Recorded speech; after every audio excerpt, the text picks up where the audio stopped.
Assalamualaikum. Waalaikumsalam warahmatullahi wabarakatuh. Oke. Apa kabarnya semuanya anak-anak? Alhamdulillah, luar biasa. Allahu Akbar. Oke, sekarang siapin dulu sama ketua kelasnya. Kita baca doa dulu ya. Ya, siapin. Siap dan berdoa mulai. Bismillahirrahmanirrahim.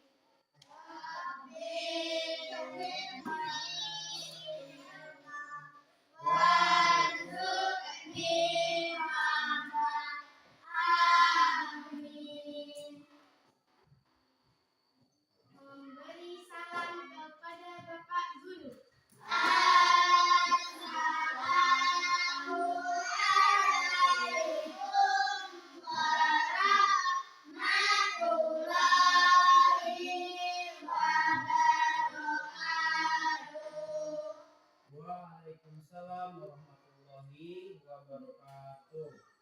Untuk sebelum acara kita mulai, kita akan sama-sama menyanyikan dulu lagu Indonesia Raya bersama-sama ya.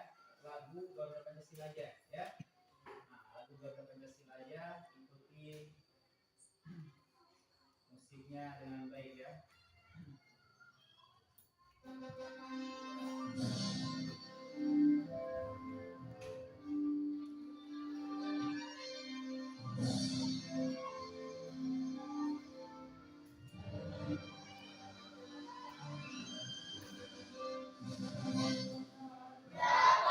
Pancasila, akulah pendukungmu, dan proklamasi sedia berkorban untukmu.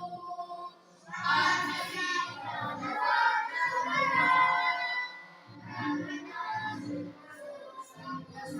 diberi bangsaku. Ayo maju, maju, ayo maju, maju, ayo maju, maju. Oke, bagus. Untuk selanjutnya, pelajaran untuk hari ini adalah pelajaran PAI, yaitu Pendidikan Agama Islam. Nah, minggu kemarin kita telah membahas masalah apa? Minggu kemarin masalah anak yatim, ya kan? Nah, menghargai anak yatim. Nah, untuk pelajaran selanjutnya, kita akan mempelajari masalah Fathul Mekah. Apa? Fathul Mekah. Nah, udah dibaca-baca belum di rumahnya masing-masing? Nah, kalau gitu, sebelum kita mulai, coba Pak Guru ini lihat dulu tepuk semangatnya sama-sama. Oke? Siap? Tepuk semangat.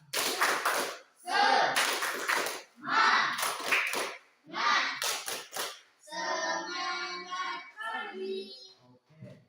Sekarang kalian lihat ke depan, silakan disimak videonya, dan nanti yang penting-pentingnya yang bisa kalian ambil pelajarannya, hikmahnya kalian catat di buku kalian. Nanti setiap kelompok nanti mempresentasikan ke depan. Satu orang, satu kelompok, satu orang. Oke? Siap? Nah, jadi sekarang kalian simak video di depan ini ya. Nah, video tentang masalah Fathul Mekah.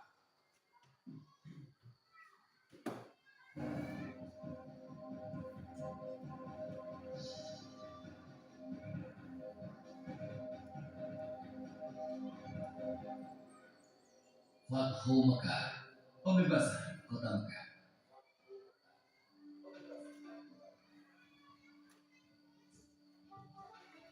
Awal bulan Zulqa'dah tahun ke-6 Hijriah, Nabi Muhammad bersama 1.400 sahabatnya bergerak menuju Mekah dalam rangka menjalankan ibadah umroh.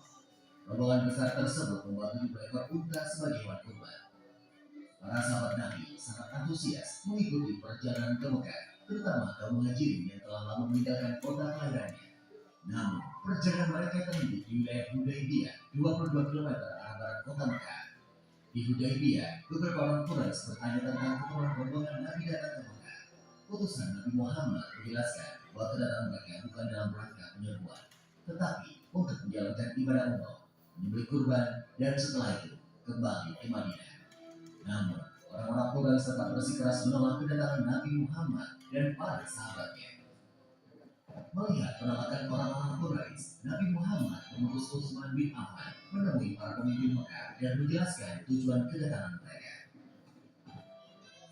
Utsman bin Affan diperlakukan dengan baik oleh para pemimpin Mekah. Bahkan, para pemimpin Mekah mengizinkan Utsman untuk melakukan tawaf di Ka'bah. Tapi tanpa Nabi Muhammad dan para sahabatnya, Utsman menolak tawaran tersebut. Para pemimpin Mekah tetap menolak kedatangan Nabi Muhammad dan para sahabatnya. Oleh karena itu, dilakukan perundingan antara kaum muslim dan Quraisy Mekah. Nabi Muhammad memimpin langsung delegasi kaum muslim, sedangkan delegasi kaum Quraisy dipimpin oleh diplomat senior mereka, Suhail bin Amr. Perundingan yang berjalan aman tersebut akhirnya menghasilkan beberapa kesepakatan yang isinya: pertama, gencatan senjata antara kaum muslim dan Quraisy Mekah selama 10 tahun. Tidak akan ada tindakan buruk maupun permusuhan dari kedua belah pihak. Kedua, jika ada yang datang kepada Muhammad tanpa izin keluarganya, maka dia harus dikembalikan. Dan jika ada muslim yang datang kepada kaum Quraisy, maka dia tidak akan dikembalikan. Ketiga, bebaskan kepada seluruh klan yang ada di Arab untuk menjalin kerjasama kepada kaum muslim maupun kaum Quraisy. Keempat, pada tahun tersebut, rombongan kaum muslim belum diperbolehkan memasuki Mekah. Pada tahun berikutnya, kaum muslim baru diizinkan masuk Mekah selama 3 hari dan hanya boleh bersenjatakan pedang tanpa diurus. Kelima, perjanjian antara kaum muslim dan Quraisy Mekah didasari ketulusan dan kesediaan untuk melaksanakannya tanpa penipuan dan penyelewengan. Kesepakatan yang dikenal sebagai perjanjian Hudaybiyah tersebut dibuat rangkap 2, masing-masing untuk kaum muslim dan kaum Quraisy Mekah. Isi perjanjian yang dianggap merugikan pihak muslim itu membuat para sahabat keberatan. Namun, Nabi Muhammad berhasil meyakinkan para sahabatnya bahwa perjanjian tersebut sebenarnya sangat menguntungkan kaum muslimin. Setelah sekitar 20 hari berada di Hudaybiyah, Nabi Muhammad dan para sahabatnya kembali ke Madinah.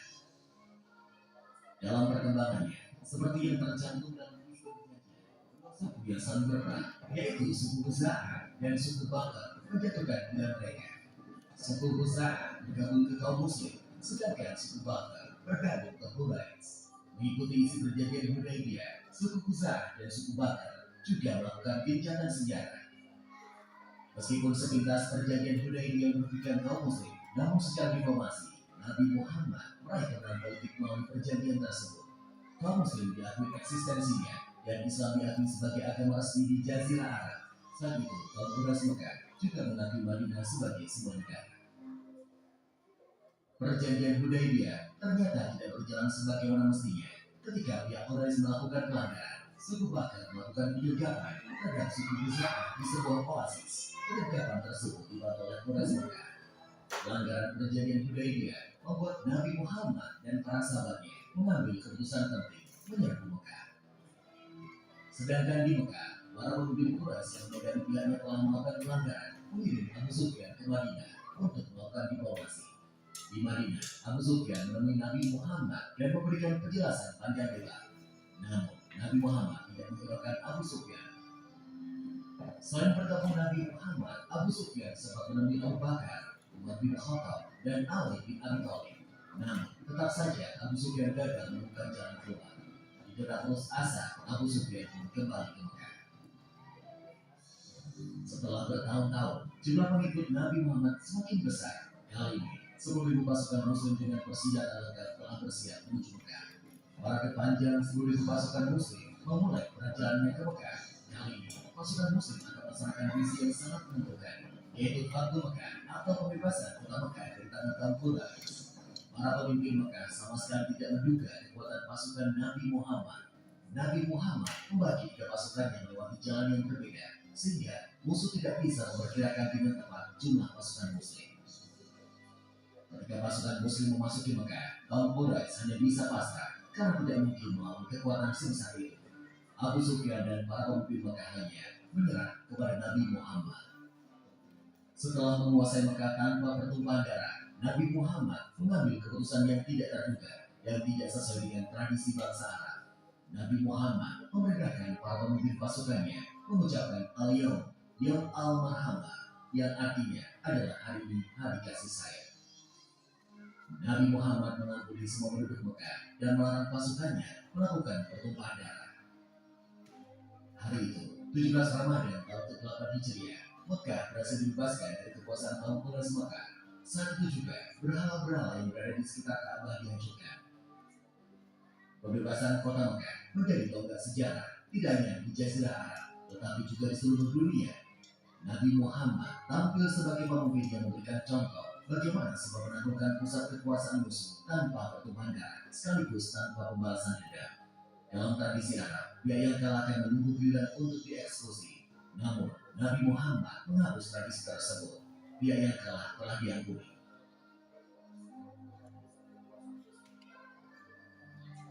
Setelah Ka'bah dibersihkan dari berbagai jenis berhala, Bilal pun diperintahkan Nabi untuk memandangkan azan.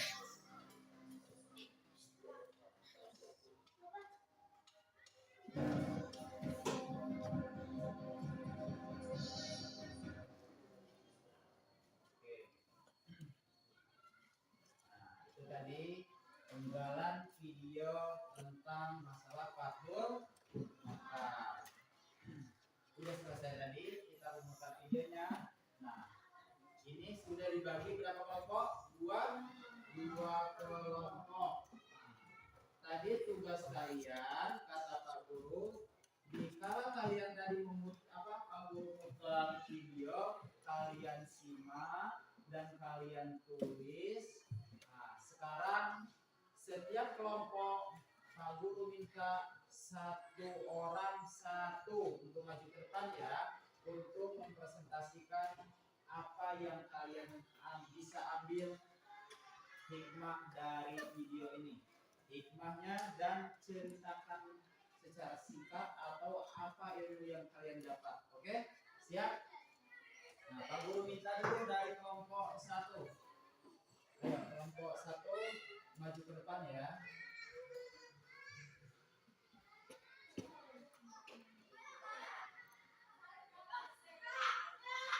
Pada tahun 9 terjadi perjanjian Hudaybiyah, yaitu perjanjian damai antara muslimin Madinah dengan kaum Quraisy Mekah. Tegukannya kota Mekah, satu Mekah, terjadi pada tahun ke-8 Hijriah. Penaklukan kota Mekah berjalan tanpa ada peperangan dan pertumpahan darah. Penaklukan berjalan dengan damai sehingga orang berbondong-bondong masuk agama Allah. Hikmahnya, agama Islam adalah agama yang paling diridhoi oleh Allah Subhanahu wa taala. Terbukti pertolongan Allah Subhanahu wa taala kepada kaum muslimin. Oke. Nah, ada yang mau bertanya nggak dari kelompok lain ini? Yang boleh disampaikan? Nggak ada? Oke, kalau nggak ada sekarang kelompok 2. Ayo. Apa yang telah kalian ambil dari video tadi di depan? Silakan maju ke depan.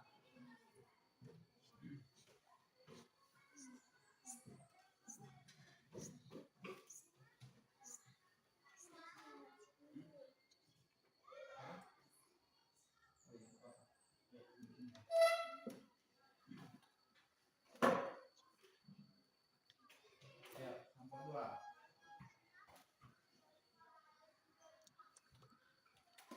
Mekah merupakan peristiwa yang dilatar belakangi oleh peringatan kaum kafir Quraisy terhadap perjanjian Hudaybiyah. Fathul Mekah merupakan tanda kemenangan umat Islam menaklukkan kota Mekah. Bagus. Presentasi yang kalian tulis tadi, yang kalian ambil sudah lumayan ya. walaupun masih banyak kurangnya, tapi ya udah termasuk bagus. Tepuk tangan dulu untuk kita semuanya. Nah, sekarang Pak Guru mau nanya, dari kisah video tadi tersebut, apa ada yang kurang paham atau ada yang mau ditanyakan? Ada yang mau ditanyakan? Oke, ya ayo Kayla, mau nanya apa? Apa penyebab terjadinya peristiwa Fathu Mekah? Oke, bagus sekali pertanyaannya. Kenapa terjadi peristiwa Fathu Mekah? Nah, jadi dengerin dulu ya. Terjadinya peristiwa Fathu Mekah atau pembebasan kota Mekah ini diawali dengan ada pengkhianatan antara kaum kafir Quraisy dan kaum muslimin. Nah, pengkhianatan apa? Sebelumnya di situ dibuat perjanjian namanya perjanjian Hudaybiyah. Nah, jadi perjanjian di situ adalah perjanjian damai sebetulnya di dalamnya. Salah satunya itu tidak akan terjadi peperangan selama 10 tahun ya dalam perjanjiannya ya. Nah, selain itu juga di dalam perjanjiannya itu siapapun yang ada kebebasan. Jadi kalau ada orang kafir masuk Islam, diperbolehkan. Begitu juga sebaliknya. Kalau ada orang Islam yang mau bergabung sama orang kafir, dipersilakan. Jadi di situ ada kebebasan untuk memilih keyakinan masing-masing ya. Nah, dan selama 10 tahun di perjanjian Hudaybiyah itu adalah ada 10 tahun tidak akan ada peperangan, tidak ada kerusuhan. Nah, akan tetapi berjalannya waktu, semakin lama umat Islam ini semakin berkembang, semakin banyak. Nah, umat Islam ini semakin lama semakin berkembang, semakin banyak yang tertarik untuk masuk Islam. Nah, semakin lama semakin banyak yang masuk Islam, sehingga orang kafir Quraisy ini merasa dirugikan. Nah, sehingga sebelum terjadi 10 tahun, orang kafir ini melanggar perjanjian. Apa? Melanggar perjanjian. Nah, jadi orang kafir ini melanggar perjanjian. Orang kafir ini menyelundup, membunuh Bani apa? Bakar tadi. Nah, yang Bani Bakar ini termasuk adalah rombongan orang Islam atau kaum muslimin.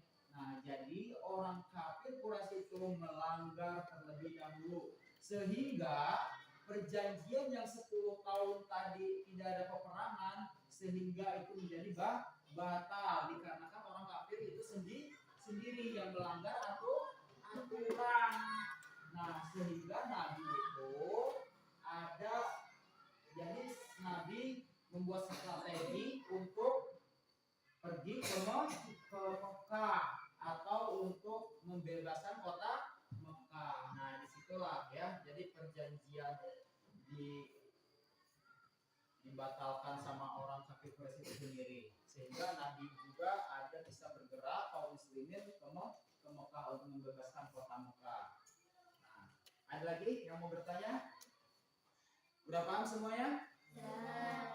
Kalau udah paham, bagian Pak Guru yang bertanya sama kalian. Siap? Tadi udah paham katanya, sekarang Pak Guru yang bertanya. Kalau udah paham, orang yang masuk Islam dari kalangan orang kafir Quraisy sebelum peristiwa Fathu Mekah, siapa itu tokoh orang Quraisy? Bagus, namanya Abu Sufyan. Udah itu, kamu nanya lagi. Rasulullah mengepung kota Mekah sambil ngapain? Sambil menghancurkan berhala atau membersihkan Ka'bah dari patung. Ya, patung itu berhala tadi ya. Kamu mau nanya lagi. Rombongan Haji Wada sampai di kota Mekah pada hari keberapa? Keempat bulan Zulhijjah. Oke, bagus semuanya. Nah, semuanya. Jadi pembelajaran hari ini Pak Guru tutup sampai sekian. Nah, sebelum itu coba Pak Guru mau minta dulu tepu anak soleh. 1, 2, 3, tepu anak soleh. 1,